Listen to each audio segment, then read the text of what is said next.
नमस्कार दोस्तों, मेरा नाम है विवेक और आज मैं आप सबके लिए एक बहुत ही शानदार वैकेंसी ले आया हूँ। इस वैकेंसी के अंदर सीटें काफ़ी अच्छी है, 400 से भी ज़्यादा। और दूसरी बात कि यहाँ पे कंपटीशन कम रहने वाला है अगर आप कंपेयर करो अदर गवर्नमेंट जॉब के मुकाबले। और इसका एक काफ़ी बड़ा रीज़न भी है कि कंपटीशन क्यों कम है, वो मैं आपको बताऊँगा भी। तीसरी बड़ी बात कि यहाँ पे फीस ज़्यादा नहीं है, हर कोई आराम से फॉर्म को भर सकता है। और चौथी बड़ी बात कि यहाँ पे जो मैक्सिमम एज है ना वो 40 साल तक है, वो भी जनरल कैटेगरी के लिए। तो एज की भी कोई दिक्कत नहीं है। तो आप बस वीडियो को एंड तक देखो, बाकी इस गवर्नमेंट जॉब की A to Z सारी जानकारी मैं आपको दे दूंगा, इवन अप्लाई करना भी सिखाऊंगा। लेकिन इन सारी चीज़ों से पहले अगर आप चैनल पे पहली बार आए हो तो मैं आपको बता दूं, मैं डेली आपको 2 गवर्नमेंट जॉब बताता हूं। देखो, पहली गवर्नमेंट जॉब मैं आपको सुबह 10 बजे बताता हूं, डेली रोजगार विद विवेक पर। वो भी हमारा ही चैनल है, आप वीडियो डिस्क्रिप्शन में जाना, चैनल का लिंक आपको दिया हुआ है, वहां से सब्सक्राइब कर सकते हो। वहीं पे दूसरी वैकेंसी मैं आपको बताता हूं, रोजाना दोपहर 3 बजे एग्जाम्स अहेड चैनल पर, जो अभी आप देख भी रहे हो। तो सिर्फ देखना नहीं है, सब्सक्राइब करो, बेल आइकन दबाओ और ऑल के ऑप्शन पर टिक कर दो, ताकि जैसी मैं वीडियो डालूं आप पे नोटिफिकेशन आए और सबसे पहले आप मेरी वीडियोस को देख पाओ। ठीक, तो चलिए अब बात करते हैं इस गवर्नमेंट जॉब की। आज की जो वैकेंसी है ना, ये आपकी निकाली है कर्मचारी चयन आयोग ने, और ये आपकी बिल्कुल परमानेंट भर्ती है, कॉन्ट्रैक्ट बेसिस का कोई चक्कर नहीं है। ठीक है। इंपॉर्टेंट डेट्स की अगर बात करें तो वैकेंसी एकदम लेटेस्ट है, आप देख सकते हो। इसके जो आवेदन है ये स्टार्ट है 25 सितंबर से, एंड जो फॉर्म भरने की लास्ट डेट है ना वो है आपकी 5 नवंबर। ध्यान देना कि जो फॉर्म भरने की लास्ट डेट है वो तो 5 नवंबर है, लेकिन यहाँ पे जो एप्लीकेशन फीस है ना वो आपको 3 नवंबर तक ही दे देनी है। तो मैं तो कहूँगा 5 नवंबर भूल जाओ, आप यही मान लो कि फॉर्म भरने की लास्ट डेट आपकी 3 नवंबर है। ठीक है, ताकि आप कंफ्यूज ना हो। और बाकी बात करें टोटल पोस्टों की, तो यहाँ पे 432 आपकी सीटें हैं, तो सीटों की भी कोई कमी नहीं है। प्लस एक रीज़न है जिसकी वजह से कंपटीशन कम रहेगा। ठीक है, वो आगे हम देखेंगे क्या रीज़न है। बाकी चलिए इससे आगे बढ़ते हैं। नेक्स्ट मैं आपको बताता हूं एलिजिबिलिटी यानी क्वालिफिकेशन के बारे में। तो देखो, यहाँ पे कोई भी 12वीं पास और उसके इक्वलेंट स्टेनोग्राफर के लिए अप्लाई कर सकता है। अब आप सोच रहे होगे कि 12वीं पास तो ठीक है भाई, 12वीं पास, लेकिन ये इक्वलेंट क्या है? तो देखो, इक्वलेंट का मतलब है कि अगर आपने 3 साल का डिप्लोमा भी करा है ना तो भी आप स्टेनोग्राफर के लिए अप्लाई कर सकते हो। ट्रेड वगैरह मत पूछना, आपने किसी भी ट्रेड में डिप्लोमा कराओ 3 साल का, आप अप्लाई कर पाओगे। क्लियर। बाकी बात करें अगर पे की, तो पे काफ़ी अच्छा है, आप जानते ही हो भाई स्टेनो का पे अच्छा रहता है। तो यहाँ पे एस पर लेवल 4 के अकॉर्डिंग पे आपका रहने वाला है, यानी कि तकरीबन इतना। ठीक है।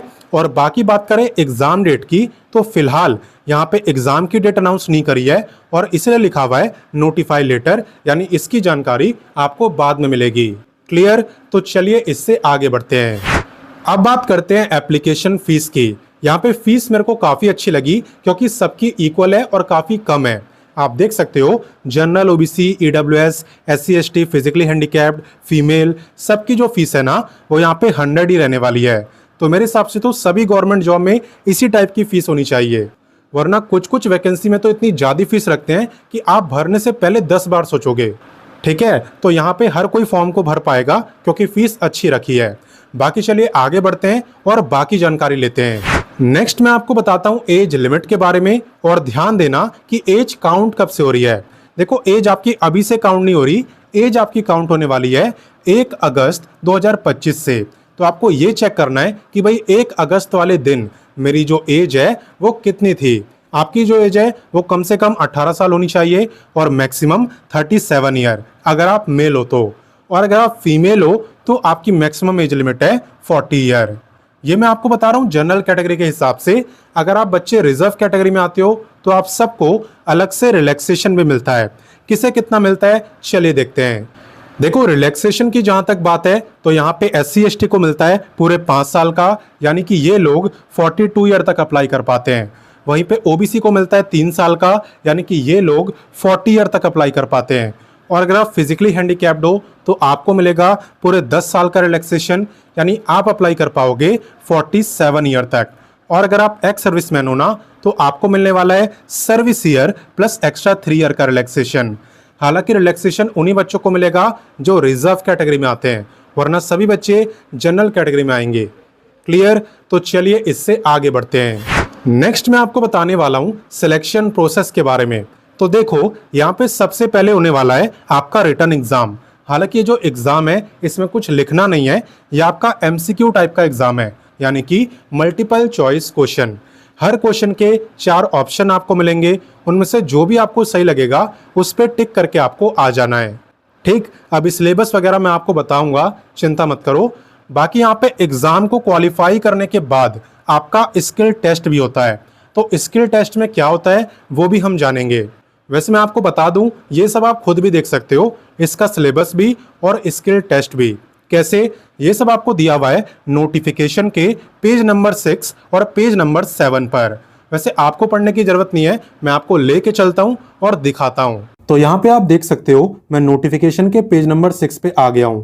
तो सबसे पहले मैं आपको लिखित परीक्षा के बारे में बताता हूं, उसके बाद हम स्किल टेस्ट की बात करेंगे। तो यहाँ पे एग्जाम की अगर बात करें तो 3 सब्जेक्ट से क्वेश्चन आपसे पूछे जाते हैं। एक है आपका सामान्य अध्ययन, दूसरा सामान्य विज्ञान एवं गणित, और तीसरा मानसिक क्षमता जांच। ठीक है, टोटल 150 क्वेश्चन आपसे पूछे जाते हैं और हर क्वेश्चन सही करने पे 4 मार्क्स आपको मिलते हैं। और यहाँ पे -1 की आपकी नेगेटिव मार्किंग होती है।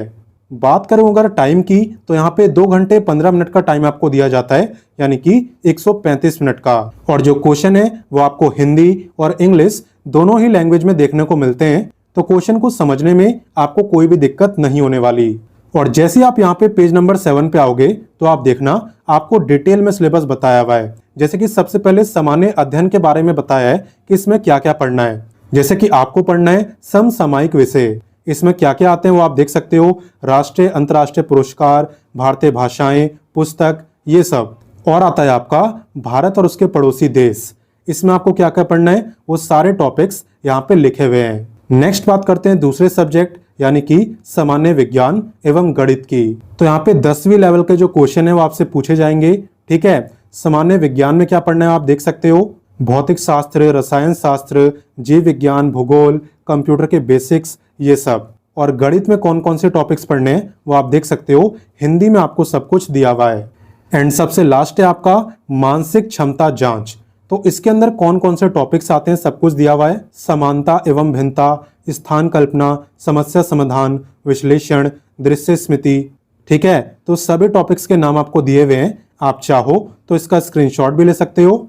और अगर पेज नंबर 7 पे आओगे तो आपको अपने आप भी दिख जाएगा। बाकी चलिए अब बात करते हैं स्किल टेस्ट की। तो देखो आप जानते ही हो कि भाई स्टेनोग्राफर को शॉर्ट हैंड यहाँ पे आनी चाहिए, और यहाँ पे आपका टेस्ट भी शॉर्ट हैंड का ही होने वाला है। शॉर्ट हैंड एक ऐसी लैंग्वेज होती है जिसकी मदद से आप बड़े बड़े पैराग्राफ्स को सिर्फ कुछ लाइनों में लिख सकते हो। ठीक है, शॉर्ट हैंड की मदद से। तो यहाँ पे हिंदी में भी आपको लिखना है और अंग्रेजी में भी। जो स्पीड आपसे मांगी है वो मांगी है 80 वर्ड पर मिनट। ये मैं टाइपिंग की नहीं, शॉर्ट हैंड की स्पीड बता रहा हूँ। और उसके बाद वही सेम चीज आपको कंप्यूटर पे टाइप भी करनी होती है। तो हिंदी की जो टाइपिंग स्पीड मांगी है वो है आपकी 30 वर्ड पर मिनट, और वहीं पे इंग्लिश की टाइपिंग स्पीड भी 30 वर्ड पर मिनट ही रहने वाली है। फॉन्ट की अगर बात करें तो हिंदी का आपका मंगल फॉन्ट रहेगा, और इंग्लिश की बात करें तो इसका रहेगा UTF-8। ठीक है, तो यहाँ पे स्किल टेस्ट भी क्वालिफाई करना उतना ही जरूरी है जितना कि एग्जाम। और काफी बच्चे ये भी पूछते हैं कि मिनिमम कितने मार्क्स चाहिए होते हैं एज पर नोटिफिकेशन। तो देखो नोटिफिकेशन के हिसाब से जनरल वालों को एग्जाम में कम से कम 40% लाने हैं, पिछड़ा वर्ग को 36.5, अति पिछड़ा वर्ग को 34, अनुसूचित जाति और जनजाति को 32, महिलाओं को भी 32 और दिव्यांगों को भी 32%। हालांकि देखो ये सब बस कहने के लिए होता है, आप जितने ज्यादा मार्क्स लाओगे उतना ज्यादा बेस्ट है। अगर 40% ही लेके आओगे तब तो भाई सिलेक्शन आपका नहीं होगा। ठीक है, ये बस कहने के लिए ही होता है, लेकिन आप अच्छे मार्क्स लाओगे तभी आपका सिलेक्शन होगा। तो आपने सिलेबस देख लिया, स्किल टेस्ट भी देख लिया। आप बात करें कि आप इसकी तैयारी कहाँ से करोगे, तो आप वीडियो के डिस्क्रिप्शन में जाना, क्योंकि वीडियो के डिस्क्रिप्शन में मैंने आपको सभी बुक्स का लिंक दे दिया है। उन बुक को परचेज करके आप इस गवर्नमेंट जॉब की तैयारी कर सकते हो। ठीक है, वो बुकें इसी गवर्नमेंट जॉब के लिए हैं। बाकी चलो इससे आगे बढ़ते हैं और अप्लाई करना सीखते हैं। तो देखो ये जो वीडियो है ना, ये मैं 25 सितंबर से पहले बना रहा हूँ, इसलिए आपको मैं अप्लाई करके तो दिखा नहीं सकता, लेकिन फिर भी मैं आपको सिखा जरूर सकता हूँ। आपका पहला काम रहने वाला है वीडियो के डिस्क्रिप्शन में जाना, क्योंकि वहां पे मैंने आपको व्हाट्सएप का लिंक दिया है, और मैं ना सभी वैकेंसीज के नोटिफिकेशन, अप्लाई, ऑफिशियल वेबसाइट, ये तीनों चीज़ें आपको व्हाट्सएप पर ही देता हूँ। तो अगर अभी तक आप नहीं जुड़े हो तो वीडियो डिस्क्रिप्शन में लिंक है, आप जुड़ जाओ। वहाँ पे जब जाओगे तो आप देखना आपको अप्लाई का लिंक दिया होगा। तो अप्लाई करने के लिए सबसे पहले आपको अप्लाई लिंक पे क्लिक करना है 25 सितंबर को। अप्लाई लिंक पे क्लिक करते ही सबसे पहला काम है रजिस्ट्रेशन करना।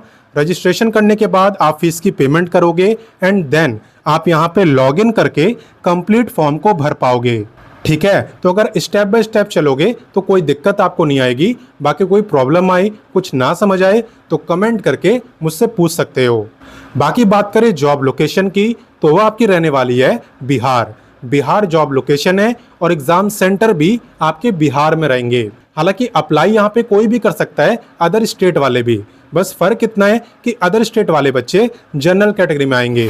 तो यहाँ पे काफी बच्चे स्टेनोग्राफर की वैकेंसी का इंतजार कर रहे थे, इसलिए आपका फर्ज बनता है कि आप इस वीडियो को अपने दोस्तों, भाई बहनों सबके साथ शेयर करो और उन्हें भी इस लेटेस्ट गवर्नमेंट जॉब के बारे में बताओ। बाकी मैं आपसे मिलता हूँ नेक्स्ट वीडियो में एक नई गवर्नमेंट जॉब के साथ एंड तब तक के लिए जय हिंद, वंदे मातरम।